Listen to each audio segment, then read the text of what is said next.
आपको नहीं पता कब एक स्पाइक आए और आपका पूरा का पूरा प्रॉफिट ट्रिपल डबल हो जाए, क्योंकि option buying is a game of spikes. अगर स्पाइक आपके फेवर में आता है तो definitely you won really big money में बोल रहा हूँ। Very warm good afternoon to all of you. स्वागत है आप सभी का एक और नई लर्निंग वीडियो में। आज हम लोग सेंसेक्स में ट्रेड बनाने वाले हैं एज ऑफ नाउ। ये फ्राइडे का ट्रेड था, बट यूजुअली ये लाइव ट्रेड मैं रिकॉर्ड कर रहा हूँ। और अगर मैं आप लोगों को ट्रेंड दिखाऊं 1 आवर टाइम फ्रेम पे, तो लोअर लोज मार्केट क्रिएट करता हुआ चल रहा था लास्ट 3 से 4 दिनों में। लास्ट 2-3 दिनों से तो मार्केट होल्ड कर रहा है। 81,000 ये जो जोन है, इसके नीचे मार्केट कंटिन्यूअसली होल्ड कर रहा है अभी के लिए। और यहाँ से अगर एक ब्रेकआउट एक्सपेक्टेड होता है, तो मैं ब्रेकआउट के बजाय, अगर यहाँ से ब्रेकआउट आप लोगों को दिख रहा है एज ऑफ नाउ जहाँ पर मार्केट है, करेंटली मेरा कोई भी ट्रेड नहीं है। अगर इस एरिया पे मेजरली अगर इस एरिया पे मेजरली मुझे चांस मिलता है, पुट साइड का एक मोमेंटम मुझे मिलता है आफ्टर कंफर्मेशन, तो मैं डेफिनेटली बहुत इंटरेस्टेड रहूंगा उस ट्रेड को फुल क्वांटिटी के साथ ट्रेड करने के लिए। क्योंकि उसका रीजन समझिए ना, आप पीछे फोर्स देखिए कितना तेजी से मार्केट ट्रेंड के साइड में ही अगर आप ट्रेड करेंगे तो बड़ा प्रॉफिट होने का चांसेस ज़्यादा रहता है। क्योंकि यहाँ पर जितनी भी लिक्विडिटी होगी ना इस जोन के ऊपर, 81,000 के ऊपर, 2 दिन से मार्केट यहीं पर रुका है। कल परसों और आज भी इसी के नीचे जोन के ट्रेड हो रहा है, तो डेफिनेटली लिक्विडिटी स्वीप तो होगा। बट अगर कंफर्मेशन मिलता है, confirmation is must, confirmation need, without a confirmation you can trade either put side और आइदर कॉल साइड। कंफर्मेशन तो चाहिए। अगर जिस भी साइड पे आप लोगों को ट्रेड करना है, कुछ भी ट्रेड करना है, कंफर्मेशन तो चाहिए। लिक्विडिटी स्वीप हो ना हो हमें तो नहीं पता ना, वो हमें कैसे पता चलेगा? After the confirmation closing of candle, उसके बाद ट्रैप होते हैं जो भी होते हैं, वो किस्मत बोल लीजिए अगर आप ट्रैप होते हैं। बट 10 आउट ऑफ 8 टाइम्स ऐसे ट्रेड्स में ट्रैप नहीं होते, क्योंकि मेजर फोर्स जिस साइड है, और जो लोग लोज पे बाय करके बैठे हैं कल से, उन लोग को ऑर्डर भी तो सप्लाई करने हैं। अपने ऑर्डर सप्लाई करने के लिए डेफिनेटली उन लोग को ब्रेकआउट लाना पड़ेगा, और उसके बाद लिक्विडिटी स्वीप करके definitely they gonna hunt the SL of the call buyers. As of now हम देखते हैं इंट्राडे में हम लोग देखते हैं कुछ चांसेस मिलते हैं, तो कुछ अगर ट्रेड बनाने के स्मॉल स्कैल्प भी मिल सकता है, क्योंकि पुट साइड के लिए तो अच्छा खासा लिक्विडिटी स्वीप के बाद कंफर्मेशन चाहिए। मॉर्निंग से मैं बैठा हुआ हूँ। बैठना, पेशेंस इज द मेन की ऑफ ट्रेडिंग। जब तक आप बैठना नहीं सीखेंगे आप कुछ नहीं सीखेंगे। अभी मैं फिबोनाची लगा के देखता हूँ। अगर मैं डे लो से डे हाई तक का फिबोनाची लगाऊं, तो ये 0.5 और 0.6 जोन्स मैंने मार्क किए हुए हैं। 0.6 जोन से एक hammer candle kind of bullish candle मिला है। बट एज ऑफ नाउ हम एकदम से एक कैंडल पे ट्रेड नहीं करेंगे, अगर उस जब तक कि उसके ऊपर एक अच्छा खासा कंफर्मेशन नहीं मिलता मुझे। मैं अभी भी इस ट्रेड में इंटरेस्टेड नहीं हूँ। डे आईएसएक के लिए मैं टारगेट कर सकता हूँ with some small risk. But अगर मैं दिखाऊं एक स्मॉल एसएल हंट यहाँ पे, मार्केट में जो शॉर्ट किया ना ऊपर लोगों ने डे हाइस के आसपास, उनका एक छोटा सा लिक्विडिटी स्वीप या आप एसएल हंट बोल सकते हैं, मार्केट ने किया है इस जोन के आसपास 0.6 से, जहाँ से मार्केट ने सपोर्ट लिया है। Majorly most of the peoples are already known Fibonacci zones and all the things, तो फिबोनाकी इतना बड़ा चीज नहीं है। मोस्टली हर बंदा फिबोनाकी लगा के बैठा रहता है, हर बंदा 0.6 जोन के आसपास ट्रेड करता है। पर जैसा मैंने आपको बोला, मेजरली मैं कब ट्रेड बनाने के ऊपर बैठूंगा, जब उस जोन के ऊपर 81,000 के ऊपर मार्केट नीचे वापस आके मुझे कंफर्मेशन देगा पुट साइड के लिए।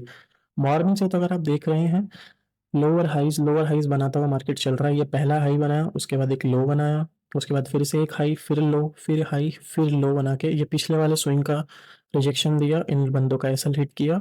और उसके बाद फिर से मार्केट ने 0.6 के ऊपर एक बुलिश कैंडल दिया। ये थोड़ा लाइन सीधा कर देता हूँ मैं। फिर से एक बुलिश कैंडल दिया। बट एज ऑफ नाउ अगर मुझे इस कैंडल के ऊपर एक और क्लोजिंग कैंडल मिलता है, तो डेफिनेटली मैं डे हाइज टारगेट कर सकता हूँ।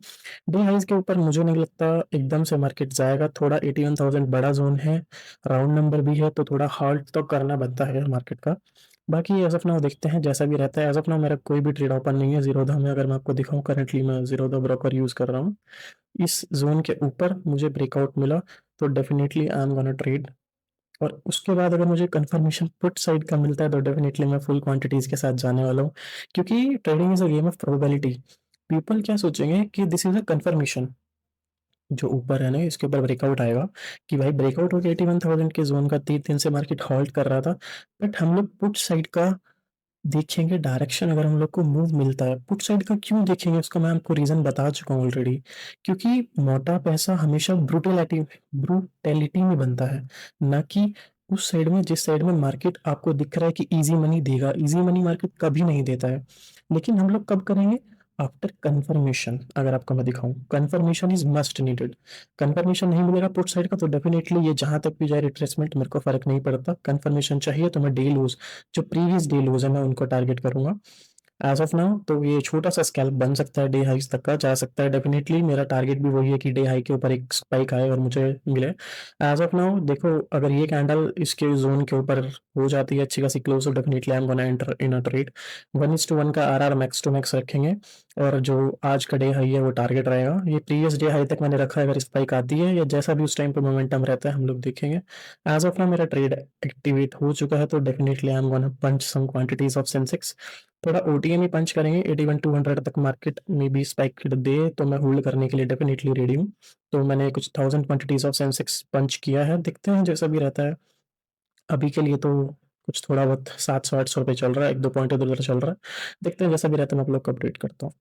So finally guys, currently we are in gain of 31,000। तो ऐसा गेन, ऐसा सेटअप कैसे मिला?